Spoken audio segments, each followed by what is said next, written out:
বান্দরবনে মারমা বাজার, যা স্থানীয়দের কাছে মগবাজার নামে বেশ পরিচিত।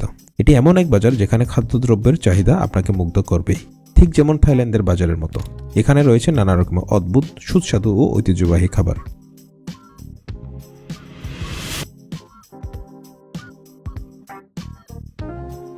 এখানে আদিবাসী পছন্দের খাবার সহ বিভিন্ন ধরনের মাছ, মাংস থেকে শুরু করে স্থানীয় আদিবাসীদের পছন্দের কুচ্চা মাছ, শূকর ও গুইসাপের মাংস ছাড়াও স্থানীয়দের নদী ও জিরির শামুকও পাওয়া যায়।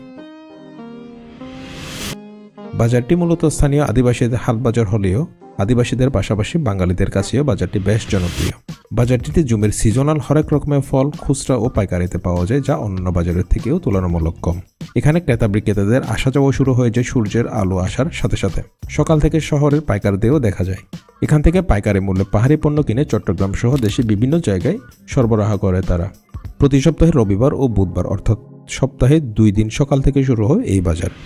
কিন্তু সকাল থেকে শুরু হলেও শেষ হয় দুপুর 1টার আগেই। এই বাজারে পাহাড়ি খাবার সহ স্থানীয়দের জুমের চাষকৃত পণ্যও পাওয়া যায়। এটি বিক্রিও হয় তুলনামূলক কম দামে। পাহাড়ি বাজারের বৈচিত্র্য একদিকে যেমন আপনাকে মুগ্ধ করবে, তেমনই একেবারে স্থানীয় জীবনের প্রতিচ্ছবি। এখানে সবকিছুটি যেন মিলেমিশে থাকে পাহাড়ি জীবনের গল্প।